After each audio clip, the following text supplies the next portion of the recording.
感じにコントロールできています。プリミティアプレイヤーエールです。今回はリモコン砲台を作ってみようと思います。レーザーを使った遠隔操作でいい感じに攻撃できるようにしたいので、うまくできたらチャンネル登録してもらえると嬉しいです。それでは作っていきましょう。まずは密かに小規模なアップデートが行われていたので、その内容を確認しておきます。前回までは太陽電池の裏側にレーザーを当てても発電してくれていましたが、アップデートで発電しなくなったので、前回作ったハイブリッド銃が使用不能になってしまいました。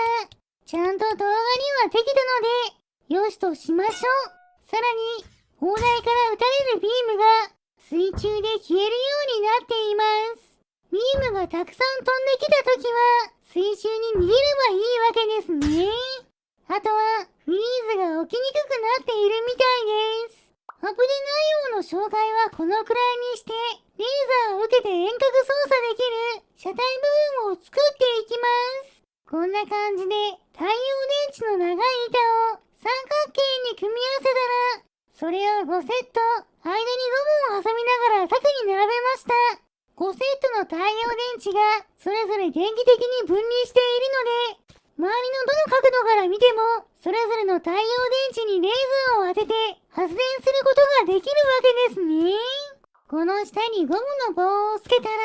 その後ろ側にこんな感じで4つのモーターを組み合わせた後輪の軸をくっつけます。そこにタイヤをつけて、前輪の方はただ空回りするだけの構造にしました。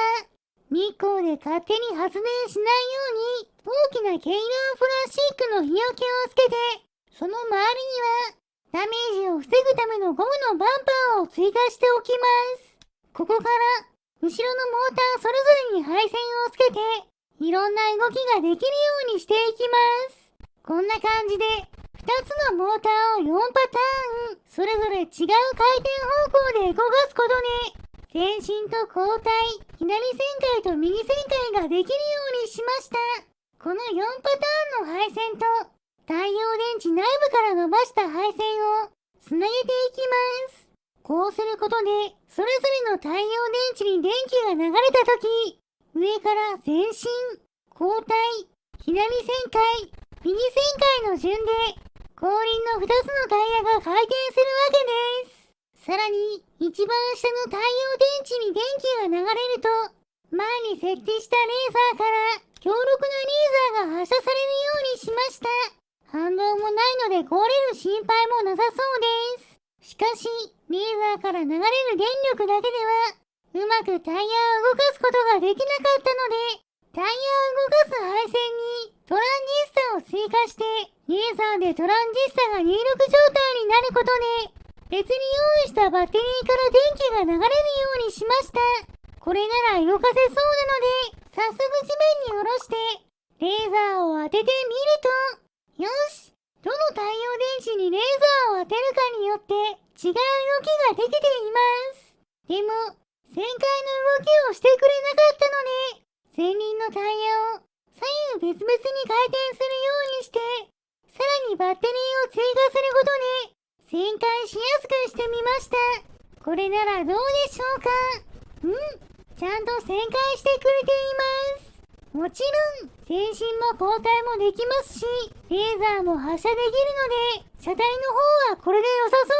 です。では次は、リモコンを作りましょう。こんな感じで、太陽電池と同じ高さで5つのレーザーを固定したら、そのレーザーそれぞれを1本のスティックだけで操作できるようにします。上に倒すと前に、下に倒すと後ろに、左に倒せば左、右に倒せば右、トリガーをいけばレーザーが発射されます。これなら、1本のレーザーを持って操作するより簡単に動かすことができるんじゃないでしょうか。早速試してみると、ちょうどいい高さにレーザーが当たって動かすことができていますが、リモコンが大きいせいか、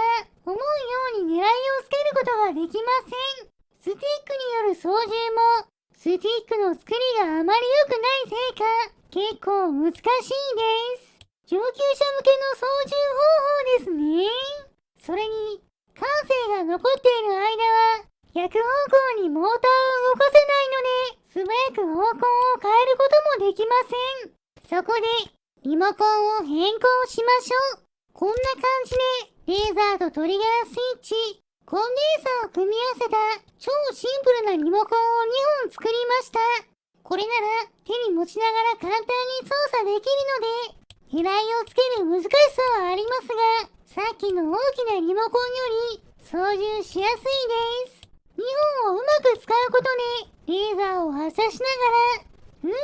いい感じにコントロールできています。この動きなら敵に当てて破壊することもできそうなので、早速ロボットを召喚して攻撃してみましょう。ロボットは私のところに来て攻撃するために止まるので、少し離れたところにリモコン砲台を動かしてレーザーを発射すると、破壊することができました。クリエイティブモードで私がゲームオーバーにならないおかげで、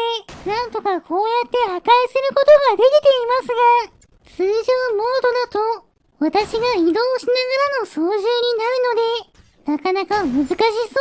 す。それでも、ちゃんと遠隔操作しながら、狙いたい標的に攻撃できているので、なかなか便利な兵器ができたんじゃないでしょうか。私の視点から見ると、5枚の太陽電池を狙っているのがわかりやすいです。それぞれの太陽電池は、それなりの大きさがありますし、三角形をしているおかげで、360度どの角度を向いても、ほぼ同じ面積の的を狙って操縦することができるのがいいところです。さらに狙いやすくなるように、レーザーサイト用の太陽電池を追加したら、こちらのザコキャラの大群を狙って攻撃してみましょう。果たしてどれくらい倒すことができるんで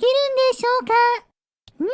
レーザーは出しっぱなしでもザコキャラを破壊するだけの威力があるので、私の遠隔操作によってどんどんザコキャラが倒されていきます。そのまま操作を続けて倒し続けましたが、あと2匹のところでバッテリー切れです。ちなみに私の視点だとこんな感じです。レーザーでなるべくたくさん倒すために2本のレーザーを小刻みに使って旋回しながらレーザーを出すのがコツですね。そうすることであまりバッテリーを消耗せずにほとんどのザコキャラを破壊できました。残ったザコキャラも体当たりで破壊しましょう。それでは最後はリモコン砲台に乗り込んで行けるところまで行ってみましょう。応援に追加した足場に乗って近くからレーザーを照射することで乗りながら操縦しています。でも前が見えませんし、スピードもパワーもなく登板能力も低いのであまり遠くに行くことはできません。そのままある程度進んだところでバッテリーが切れてしまいました。ドライブはここまでですね。それでは飛ぶしの運転をしすぎて疲れたので、スライムを捕まえてきて、燃やしてしまいましょう。燃えるものを集めてきて、火をつけます。いい感じに燃えていますね。よし、スライムも美味しそうに焼けたので、食べてしまいましょう。もちろん、今回頑張ってくれたリモコン砲台さんにも、お裾分けしてあげます。はい、どうぞ。今回の動画はここまでです。面白かったと思ったら、チャンネル登録、高評価をしていただけると嬉しいです。リクエストなど、コメントもお待ちしていますね。それでは皆さん、